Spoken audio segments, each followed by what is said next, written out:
Okay, this video is going to be about the nervous system, but what is the nervous system? It's part of regulation, and regulation has two systems that is involved with it. It's the nervous system and the endocrine system. So this video is going to be the nervous system, and then I'll do a different on endocrine system. So the nervous system is only in the animal kingdom, but the endocrine system is in all kingdoms. The difference between them is that the nervous system is like very fast, like milliseconds. Like you touch a pan, in milliseconds, your hand, like a hot pan, your hand will be pulled away. It's quick to happen, and it's a very fast duration. You'll pull away your hand, and then it's over. The endocrine system takes a while, like it could be hours, days, and whatever, and it lasts a while. Example, you ate something, your blood sugar level will be high until the sugar can go into your cells. Both are chemical systems. They produce chemicals. The nervous system produces a chemical called neurotransmitters, and the endocrine system produces a chemical called hormones. Regulation involves cells talking to each other. How? The endocrine system, hormones will bind to receptors on a different cell, and nervous system, neurotransmitters will bind to receptors on a different cell. So it's pretty simple. It's pretty the same. The nervous system this is just the nervous system now. So that was like comparing, and now we're just going to be talking about the nervous system. The nervous system has cells, and they have like all the regular stuff in them, but they look very different. They're called neurons. And a bunch of neurons working together to do something is called a nerve, and a bunch of nerves working together to do something is called the ganglion. And a bunch of ganglions together is a brain.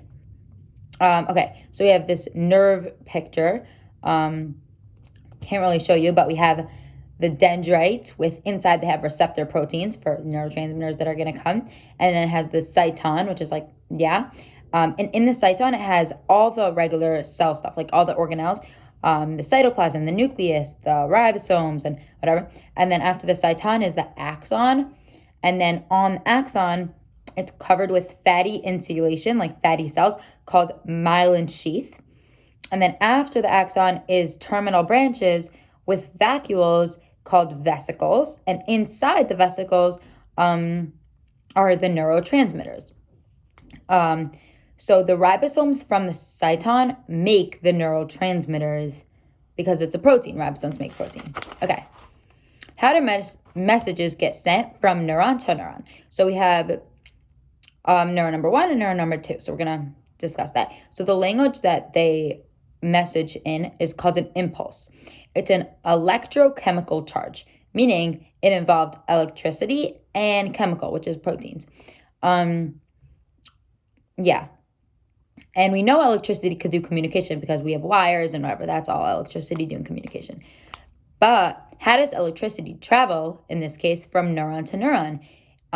It can't, because neurons don't like touch each other. They always have a space called a synapse in between. When, like in general, let's say electricity with wires, they'll be able to communicate because they're attached, like it just runs through the wire. But here, the neurons are not attached. They have a synapse. So how does this, whatever. So when the electricity reaches the vesicle, what is the vesicle again? Just as a review, it's in the terminal branches. So when it reaches the vesicle, it causes them to pop open, releasing the neurotransmitters inside it. It's a chemical. It will diffuse across the synapse, and when it hits the dendrites of neuron number 2, the chemicals will attach to the receptor of neuron number 2 of their dendrites, and it'll set off electricity, and electricity will go through neuron number 2 till its vesicles, causing them to pop open. Neurotransmitters will diffuse, go into et cetera, and this is how it goes from neuron to neuron to neuron to neuron. What happens to the message once you move your hand? Meaning, like, after the reaction is done. Like, does the message stay there forever? Like, okay, like I touched something hot, moved my hand away. Is the message still going to be going from neuron to neuron to neuron after I already have done the reaction? And the answer is no. Once the message is set, the chemicals in the synapse will get cleaned up. Once there's nothing in the synapse, there's no message going to be sent anymore, unless a new message comes. So how does it get cleaned up? So enzymes from that neuron, meaning the neuron before, will be sent out, and it will destroy the leftover neurotransmitters. And by the way, a stimulus is the thing that sets off the impulse. Again, the impulse is the message. So the stimulus is, example, heat. So if you touch something hot, heat is the stimulus, a message will be sent. The impulse will be sent. A stimulus is the change in environment. Like my hands are nice, good temperature, you touch something hot, that's the stimulus. It could be sound. It could be anything like not so extreme. Like even if you wake up, you open your eyes, you see everything around you, there's going to be a message sent to your brain telling you what you see, telling you that there's light, etc. Okay, now we're going to discuss what is electricity.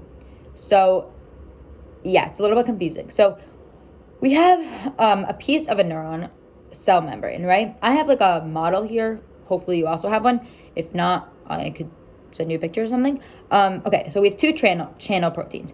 One that controls the sodium, and which is Na plus, positive, and the second channel, which is a tunnel, controls the potassium, which is K positive. So both things are positive, right? Right now, the sodium in a resting position, which is like at a regular, no messages are being sent. This is just how it normally is. Sodium, Na positive, will be on the outside of the cell membrane, and potassium will be on the inside. And it'll also be positive, but the inside of the neuron is going to be negative compared to the outside because there's, what's it called? Because there's a large negative protein inside, and it can't move anywhere because it's very large. So again, on the inside of the neuron, it's negative compared to the outside. On the outside of the neuron, there's tons of sodium because it can't do diffusion because the protein tunnels are closed. So the outside is always going to have tons of, not always, but in resting, it's always going to have tons of sodium, and the inside will always have tons of potassium in resting. But the inside also has that large negative protein, so this causes the inside to be negative and the outside to be positive. This is during resting. Yeah. Now the second step of electricity, so that was not electricity, that's like called resting. Now we're going to have action potential, which is when you touch something hot, the stimulus, sodium channels open, sodium will diffuse into the neuron, adding positive to the inside, taking away positive from the outside. So the outside now is going to be negative and the inside now is positive. So the action of sodium moving, turning the outside to negative, is electricity. That is electricity. So basically, it happens during action potential. The stimulus causes, whatever the stimulus is, it causes the sodium channels to open. Sodium will diffuse into the neuron. I'm just repeating. Adding positive to the inside, taking away positive from the outside. And that is electricity, making the outside negative, the inside positive. So basically a visual, I have like a model here, is in resting, we have the Na positive on the outside, causing the whole outside of the cell membrane to be positive. On the inside, we have the large negative protein and the K positive on the inside. So that's outside is positive, inside is negative. And then we have action potential, which is the Na positive will go to the inside, causing so much positive to the inside, not a lot of positive in the outside, and therefore it'll be negative outside, positive inside. That is electricity. But how does the neuron go back to resting? Because we need it to go back to resting once electricity is done going through this neuron or whatever, once the message gets sent. We need the outside to be positive and the inside to be negative. Right now, the inside is positive and the outside is negative. So repolarization needs to happen. Repolarization is 2 steps. So first, the potassium gates will open. So potassium will go out. This will make the outside positive, the inside negative. So the electricity is going to be stopped because now the outside is positive, the inside is negative. The sodium, but there's a problem. There's a problem. The sodium is the one that needs to be on the outside. Even though right now we're good and the outside is positive and the inside is negative, we have the things in the wrong place. Right now, the potassium is on the outside and the sodium is on the inside.